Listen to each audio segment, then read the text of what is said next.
Everything in sight, staying up late with video games, but every time Camden walked into a room, I caught the shift in my brother's face. One night, I came downstairs for water and froze at the sound of voices on the porch. Beau's voice. "I feel like you've been distant lately, man. You good?" Camden. "Yeah, just stress, school, football. Beau. Right, that it?" A pause. Camden. "What else would it be?" Another pause. Longer Beau. "I don't know. You tell me." Something inside me dropped. I crept back upstairs before they noticed. I didn't sleep at all. At 2:04 a.m., Camden texted me. "Can't sleep." I replied instantly. "Same. You okay?" No, a moment later. "Meet me in 10. Back fence."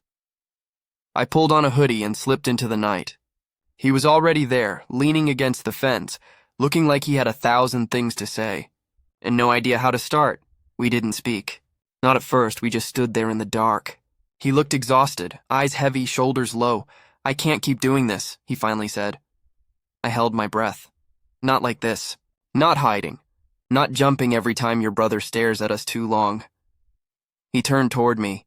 "I want to look at you when other people are around. I want to talk to you without my voice shaking." I swallowed hard. Then, "What are you saying?" He stepped closer, voice cracking. "I'm saying I'm ready to stop pretending. But if I do this, if we do this, I need you to be all in too." I nodded slowly. "I already am." He exhaled like my words were oxygen. Then finally he kissed me. Not in the dark, not under a blanket, but under the stars, with crickets chirping, wind moving through the trees, and the whole world still turning around us.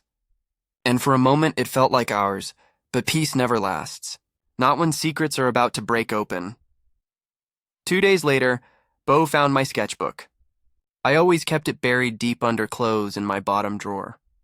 But that morning I'd been sketching and left it out. A half-finished drawing of Camden, his face shaded carefully, personal, intimate. I walked in and froze. Beau was holding it, staring. "Is this Camden?" My mouth went dry. I didn't answer. I didn't have to. His eyes lifted to mine, full of everything I feared. Hurt, shock, betrayal. "Are you with him?" The silence between us said it all. He asked again, quieter this time, voice heavy. "Are you with him?" I couldn't lie anymore. I didn't say yes, but my shaking hands and pale face told the truth. He looked back down at the sketch, running his thumb over the lines like he could erase them. His voice cracked. "Since when?" I whispered. "Since the lake." His head snapped up. "That long?" I nodded. "And you didn't think I deserved to know?" That cut deep, because part of me had wanted to tell him so many times. But I knew this moment. This was exactly what I'd been trying to avoid. A mess of guilt, shame, disappointment. You're my brother, Beau, and he's your best friend. What was I supposed to do? Just walk up and say, "Hey, I'm falling for the guy you basically grew up with." His jaw clenched. "You should have trusted me." The words landed like a punch. Because he was right. But what he didn't understand was, I barely trusted myself most days. How could I expect him to carry something I wasn't strong enough to carry alone? He handed back my sketchbook and walked out. No yelling. No slammed doors. Just gone. I didn't see him that night. Not at dinner. Not the next morning, but Camden showed up before school. Hoodie pulled up, hands in his pockets. "He knows," he said. I nodded. "Yeah, what did he say?" "Nothing. That's the worst part." He sat beside me on the porch step, close but not touching. His voice was low. "Do you regret it?" I looked at him. His face was pale, eyes bloodshot, like he hadn't slept either. "No. I don't regret you." He let out a breath like he'd been holding it for weeks. "Tanner." Then, in daylight, where anyone could see, he reached for my hand. No hiding, no glancing over his shoulder. Just his hand in mine. I didn't pull away. And for once, I didn't care who saw. That afternoon, Beau came home early. Camden was still over, helping me hang sketches. When Beau walked in, we froze. Camden instinctively stepped back. I hated that. Beau's face was unreadable. "Can I talk to you?" he asked, looking at Camden. Camden nodded, followed him outside. I watched from the window as Bo paced, hands on his hips. Camden kept his eyes down, shoulders tight. The air looked heavy between them. Then Camden said something, one line, and Bo's whole body shifted. When Camden left, I stepped out. "What did you say?" I asked. Bo looked at me, quiet. "He told me he loves you." My breath caught. Bo continued, voice softer. "He said he didn't plan it. Didn't even understand it at first. But it's real. He wasn't messing with you. And he wasn't lying to me. He's just been scared." We stood there in silence until Bo finally looked me in the eye. "You know what pisses me off the most?" I braced myself. "It's not that you're gay. It's not even that it's him. It's that neither of you thought I could handle it." That hurts. My chest tightened. "I just didn't want to lose you." His expression softened. "You didn't lose me, but you made me feel like I didn't matter. That broke me. I'm sorry." "I really am," he nodded, swallowing hard. "I just need time. Not to be okay with it, I already am. But to wrap my head around the fact that my best friend's in love with my brother? That's new." We both half laughed. Awkward, painful, but real. "He better not break your heart," Bo said. "He already has," I admitted. "Then he better fix it." That night, Camden came back. We sat on the back steps, knees touching, silence between us. Finally, I turned. "You told him you love me?" He met my eyes, steady. "Yeah. Did you mean it?" He smiled, small, soft, real. "I didn't mean to fall for you, Tanner. But I did. Hard." I rested my head on his shoulder. And for once, nothing about it felt like a secret. After Camden told Bo the truth, something shifted. Not just relief. Not just hope. Something deeper. For the first time, I wasn't waiting for the floor to fall out from under me. We weren't hiding anymore. But that didn't mean it was easy. At school, people talked. And in small towns like ours, people never forget. It didn't happen all at once. It started with stares in the hallway, whispers just loud enough to sting. "Is that the Blake kid with Camden Rhee?" One guy on the football team even called out, smirking. "So you switching teams now?" Camden didn't laugh. Didn't joke. Didn't let it slide. He just stared him down and said, "Say it again." "I dare you." Nobody did. But the silence after was just as heavy. By the end of the week, he wasn't invited to hangouts anymore. The same people who used to chant his name on Friday nights barely nodded at him in the halls. Teammates got awkward in the locker room. He started skipping lunch, eating alone in his truck, and I hated it. Hated that loving me meant losing so much for him. One afternoon, we sat in that same truck, the sun sinking low behind the trees. He didn't look at me when he spoke. "I don't know if I can keep doing this." My chest tightened. "Us?" He shook his head. "No, this. This place. These people. The weight of it. I thought coming out would feel freeing. But instead it feels like I opened a door and stepped into a storm. I couldn't find words. Watching him unravel piece by piece, knowing I couldn't fix it, it was breaking me too." Then he whispered, "I'm tired, Tanner." Camden Rhee was never the one to admit defeat. Hearing him say that almost shattered me. Later that night, Bo came to my room. He didn't lecture. Didn't yell. He just sat on the edge of my bed. "You guys okay?" he asked. I shrugged. "Not really." He nodded slowly, his eyes softer than I'd seen in weeks. "You know, Cam's always been the one to pull me out of fights." The one who covered when I wrecked Mom's car. The guy who stayed at the hospital when I broke my wrist. He's been more than a best friend. I waited. "And if you're the person he's willing to lose everything for, then I guess you're worth it." My throat tightened. "He's worth it too," I whispered. Bo gave a small, sad smile. "Then don't let him forget that." Friday came, game night. Camden wasn't starting anymore. Coach said something about team image or about avoiding distractions, optics. But Cam still suited up. Still showed up. He stood on the sideline, silent, helmet in hand. By halftime, the team was sinking. Quarterback sprained. Crowd restless. Coach looked lost. That's when Camden stepped forward. "Put me in." Coach hesitated. "You sure?" Camden's jaw was steel. "I'm not quitting because people are uncomfortable." So Coach nodded. And Cam ran onto the field. The stadium was dead quiet. Not because he couldn't do it, but because they didn't know how to cheer for the version of him they hadn't accepted yet. But Camden didn't flinch. He lit the field up. First drive, a 40-yard throw. Next one, he ran it himself. By the last touchdown, the crowd was roaring like they remembered who he was all along, but when he crossed that line, he didn't look at them. He looked at me, and he smiled. Not for the crowd, for me. After the game, I waited near the back gate. He walked out, sweat dripping, helmet under his arm.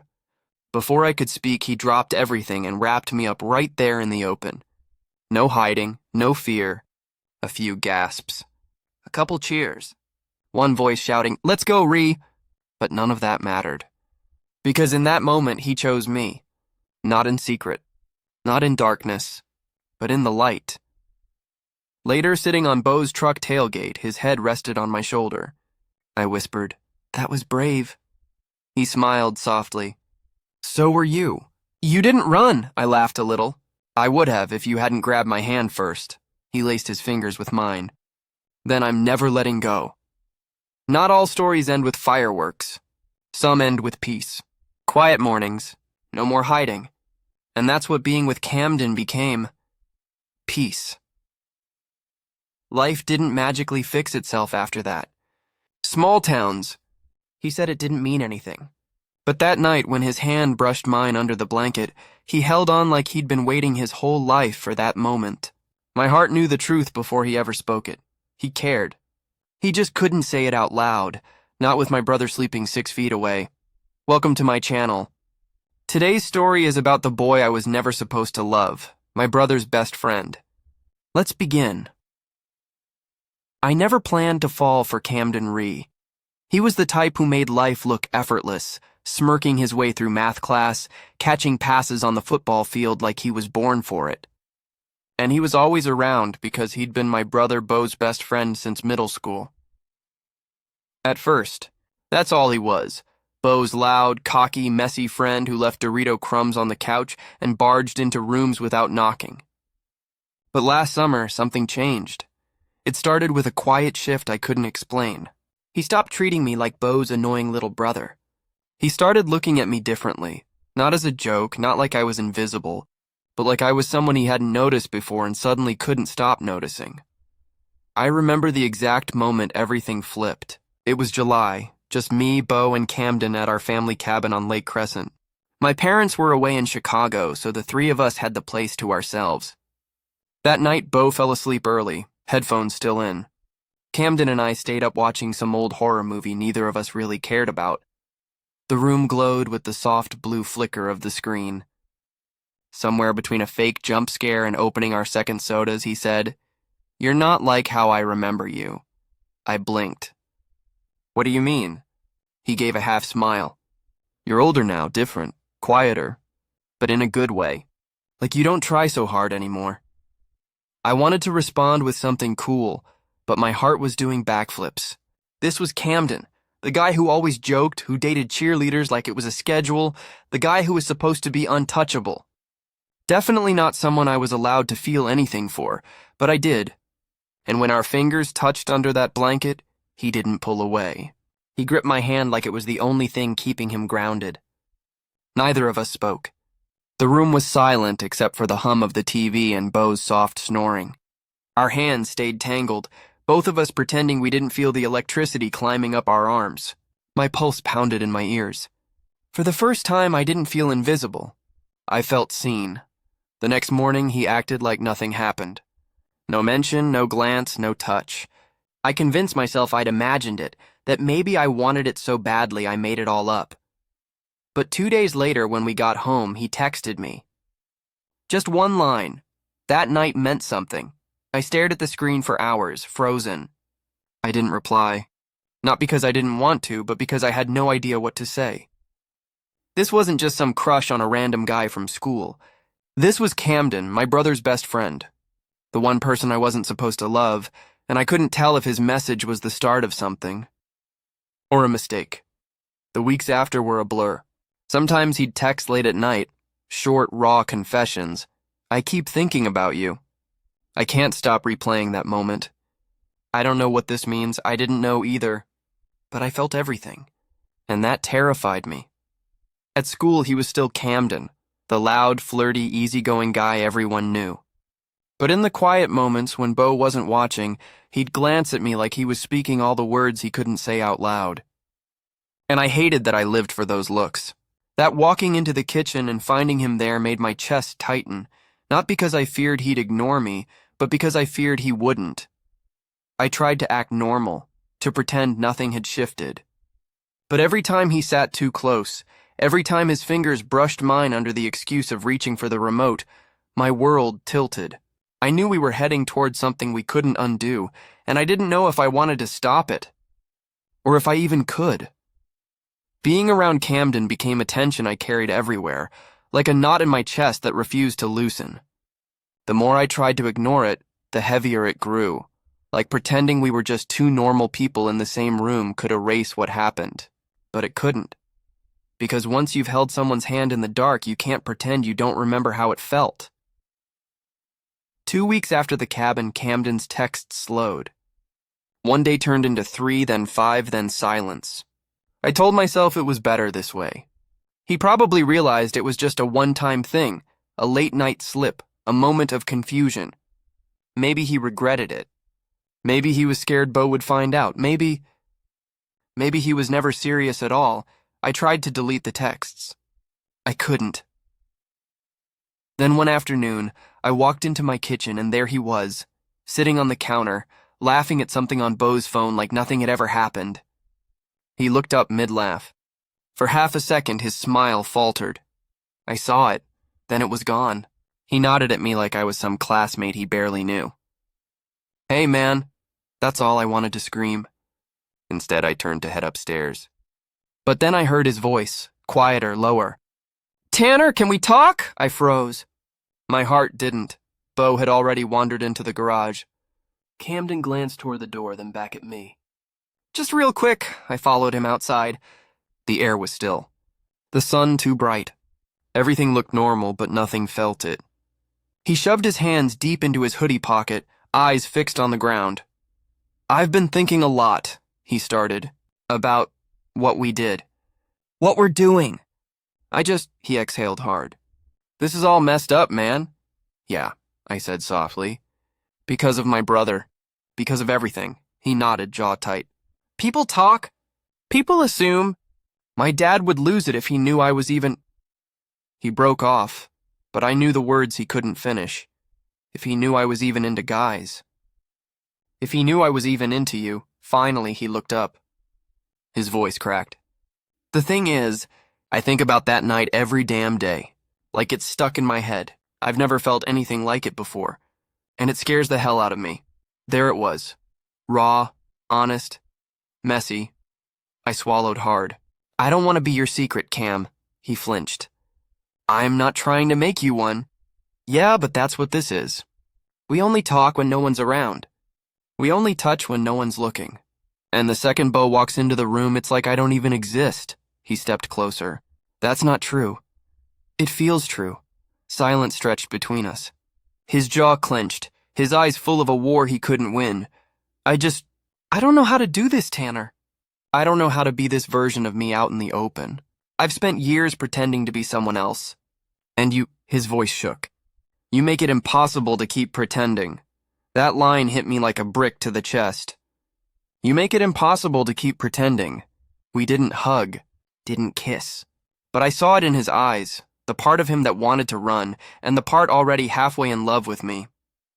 A few days later, Beau's birthday rolled around. The house was packed. Music too loud, people everywhere. I stayed on the edges, drink in hand, watching Camden from across the room. He hadn't looked at me once all night. Then it happened. Some girl, I think her name was Reagan, wrapped her arms around his neck and kissed him in the middle of the living room. My stomach dropped. He didn't push her away. He didn't kiss her back either. He just let it happen, and I just stood there, plastic cup in hand, trying not to shatter. I left early. Didn't say goodbye. Around midnight, my phone buzzed. "Camden, come outside." I looked out my window. His car sat across the street, headlights off. I didn't want to go, but of course I did. The car smelled faintly of spearmint and sweat. He looked wrecked. I didn't kiss her back. I didn't even see it coming. It didn't mean anything. My voice was tight. Yeah, well, neither did we, right? His face twisted. Tanner, don't do that. Why not? It's what you've been doing for weeks, acting like it never happened. Because I'm scared, okay? He slammed the steering wheel. I'm scared of what this means. Of losing Bo. Of losing everything. I was quiet for a long moment. Then I looked him straight in the eye. You're scared of losing everything. But I've been scared of never having anything real at all. He didn't answer, just stared ahead. But when I opened the door to leave, he grabbed my hand and didn't let go. There's only so long you can live in hiding before the walls close in. And for me and Camden, those walls tightened with every passing day. After the party, something shifted. He still didn't kiss me, but he stopped pretending. He'd actually talk to me, ask how I was, and mean it. He'd linger in the kitchen when Bo wasn't around, brush my shoulder as he passed by. He was careful, but he wasn't invisible anymore, and for a while, I let myself believe this could be real. But then one Saturday afternoon, everything began to unravel. Bo was in the garage working on his old Mustang. Camden and I were inside, watching a game on mute, sitting too close on the couch. Our knees brushed more than once. Neither of us moved away. We were laughing at some ridiculous commercial when Bo walked in to grab a drink. He paused, his eyes flicking from me to Camden to the couch, then back to me. What's so funny? His tone was light, but his face wasn't. Camden straightened up fast. Just this dumb pizza ad. Guy puts pineapple on a steak. Bo smirked, grabbed his bottle, and walked out. But before disappearing down the hall, he glanced back at me. Just for a second. And I felt it, the flicker of suspicion. That night, Camden texted me. Did he seem off to you? My heart pounded. I typed and deleted 3 times before sending, yeah, he knows something. Camden, what do we do? I didn't answer. Because the truth was, I had no idea. The next few days were tense. Bo still acted like Bo, joking, eating, keep whispering. But everything still changed that night. Because when Camden held me in front of everyone, he gave people permission to stop pretending too. Some still stared. Some still whispered. But others didn't, and that was enough. My parents took it better than I thought.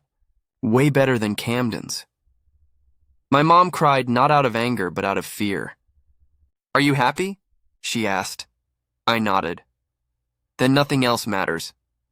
My dad didn't say much, but later he came into my room, ruffled my hair, and said, Cam's always been like a second son. Guess now he really is. That stuck with me. Camden's family was different. His dad stopped talking to him, called him an embarrassment. His mom tried to love him quietly, stuck between sides, and that broke him. One night he showed up at my driveway, drenched in rain, hoodie pulled low. He just stood there like he had nowhere else to go. I pulled him inside, wrapped him in a blanket. His voice shook. Why is this so hard, Tanner? Why does it feel like I'm paying for something that should be good? I sat with him, quiet, then whispered, because some people fear what they don't understand. But we're not here to make them comfortable. We're here to live. His eyes welled up. I'm so tired of apologizing for who I am. I cupped his face. You don't owe anyone an apology. That night he fell asleep in my arms. And as I looked down at him, messy, fragile, real, I realized I didn't just love him for the good parts. I loved him for the broken corners, too. Bo surprised me after that. He'd hang around more, bring food, watch movies with us. Sometimes he'd even ask Cam about school like nothing had changed. One night I asked him, why? Why are you being so cool about it now? He just shrugged, sipping his drink. Because I know who Camden is, Bo finally said. I know he's not using you. I know he'd take a hit for you before he'd ever let you fall. And because I trust you both. He paused, smirk tugging at his mouth.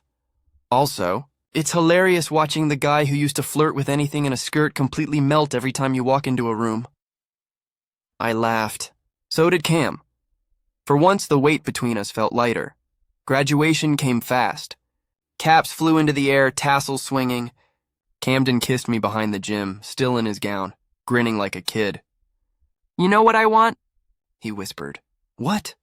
A future that doesn't feel like hiding. So we made a plan. Cam got into a college 2 hours away. I followed not long after. We didn't rush into moving in together. We gave ourselves space to grow, to breathe. But we stayed close. Weekends, coffee in old diners, slow Sunday mornings tangled in sheets, alarms turned off, the world on pause. We both kept sketchbooks. Mine filled with him, half-drawn smiles, freckled shoulders, sleepy eyes. His filled with words. Camden had never written before, but now he did. Messy letters, late-night thoughts, scraps of memory he didn't want to lose. One entry stopped me cold. He fell asleep on my chest tonight. I could feel his breath slow. I used to think love was loud and wild, but now I know sometimes it's quiet, safe, like the world finally stopped spinning. I cried when I read that. One summer night, back at the lake where it all began, we lay on the dock staring up at the stars. The water lapped softly beneath us, the same sky, but everything else had changed. Cam turned his head toward me. Do you ever wish we could go back? I thought about it. All the fear, all the hiding, all the almosts. Then I shook my head. No, because back then we were pretending. Now, we're real. He smiled, soft and certain. I like real. And in that moment, his hand in mine, summer air wrapping around us, stars burning overhead, I knew he was never just my brother's best friend. He was my first love. My safe place. My choice, and I would choose him again in every lifetime. If you made it this far, thank you. Please subscribe for more real stories like this one. Your support means everything. With love, always.